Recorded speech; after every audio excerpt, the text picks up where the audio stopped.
യുവത്വം നയിക്കട്ടെ, അറുവ TPയെ വിജയിപ്പിക്കുക എന്നാണ്. UDFന്റെ സ്ഥാനാർത്ഥി നമ്മളെ അറുവ TP ഒരു RSSകാരൻ്റെ കൂടെ ഒളിച്ചോടി എന്നാണ് കേൾക്കുന്നത്. അപ്പോൾ അവരെ കാണുവാനില്ല എന്നൊക്കെയാണ് പറഞ്ഞത്. ഏതായാലും അടുത്ത ഏതെങ്കിലും പിന്നെ മോർച്ചറിയിലോ അതല്ലെങ്കിൽ അജ്ഞാത ജഡോ എവിടെയെങ്കിലുമൊക്കെ കാണപ്പെടും. പിന്നെ രണ്ടാളും നല്ല ഭക്തിയുള്ളവരാണ്. ഒരാൾ വലിയ കുറിയും മറ്റതൊക്കെ തൊട്ടും ചെയ്തിന്, ഒരാൾ നല്ല മൊഫ്തി കുത്തിന്ന്. അപ്പോൾ അത് രണ്ടും ഭക്തിയുള്ള ആൾക്കാരാണ്. അപ്പോൾ ആ ഭക്തി നിറഞ്ഞുകൊണ്ടാണ് പോയത്. ഏതായാലും ഇങ്ങനെ ഈ സ്ത്രീകളൊക്കെ അഴിഞ്ഞാടുക പറഞ്ഞയക്കുമ്പോൾ തന്നെ ഭർത്താക്കന്മാർക്കും മറ്റുള്ള കുടുംബക്കാർക്കൊക്കെ ശ്രദ്ധിക്കാം. കാരണം സംഭവിക്കാൻ പോകുന്നത് ഇതൊക്കെ തന്നെയാണ് എന്നുള്ളത് അത് വേറെ. പക്ഷേ അവർ പോയോ പോയില്ലേ അല്ലെങ്കിൽ പോണോ പോകാതോ എന്നല്ല വിഷയം. അവർക്ക് 2 കുട്ടികളുണ്ട്. ആ കുട്ടികളായിട്ടിട്ടാണ് പോയത്. ആശാച്ചി കുട്ടികളെ കൊണ്ടുപോയില്ല. കാരണം കുട്ടികളെ ഓനക്ക് വേണ്ടിയില്ല. കുട്ടികളെ ഓനക്ക് ഉണ്ടായിക്കാണെങ്കിൽ പിന്നെ അത് പണിയൊന്നും നടക്കൂലല്ലോ. ഏതായാലും ഇതിനൊക്കെ ഒരു നിയമം വേണം എന്നുള്ളതാണ്.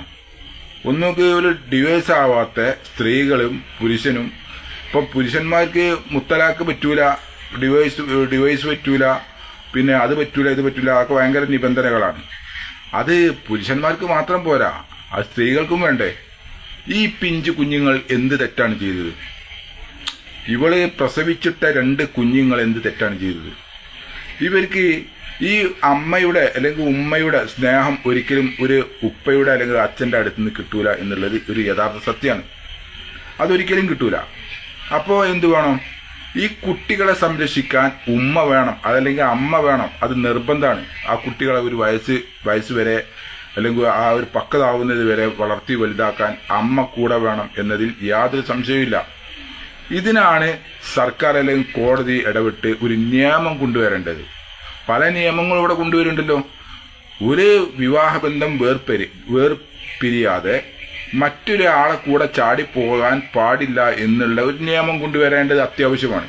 അതല്ലാന്നുണ്ടെങ്കിൽ ഇത്തരം കുട്ടികൾ ഒരുപാട് ഒയന്ന് നാശമാവും എന്നതിൽ യാതൊരു സംശയമില്ല.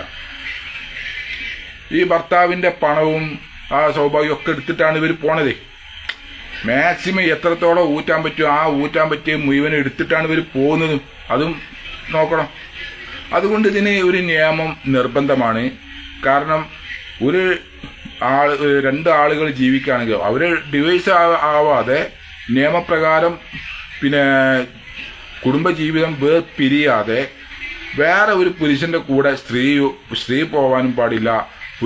പുരുഷന് മറ്റൊരു പെണ്ണിനെ കെട്ടാൻ പാടില്ല എന്നാണ്. എന്നാ പിന്നെ സ്ത്രീക്ക് പിന്നെ പോകാൻ പാടുണ്ടോ? ഇത് രണ്ടും നിർത്തലാക്കേണ്ടത് കോടതിയുടെ ഉത്തരവാദിത്തമാണ് എന്ന് മാത്രമാണ് എനിക്ക് പറയാനുള്ളത്.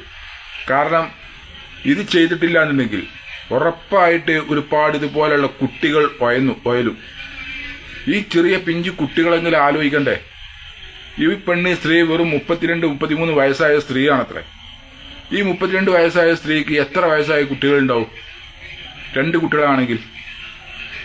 അപ്പൊ ഈ പിഞ്ചു കുട്ടികൾ എന്ത് തെറ്റാണ് ചെയ്തത്? അതുകൊണ്ട് കോടതി നിർബന്ധമായിട്ടും ഇത്തരം കാര്യങ്ങളിൽ ഒരു ഇടപെടൽ വേണം. ഈ ഒരു ബന്ധം വേർപിരിയാതെ നേരെ ചാടിപ്പോവാൻ, വിവാഹിതരായ സ്ത്രീകൾ ചാടിപ്പോവാൻ പാടില്ല എന്നുള്ള നിയമം കൊണ്ടുവരല് അത്യാവശ്യമാണ് എന്നാണ് എനിക്ക് പറയാനുള്ളത്.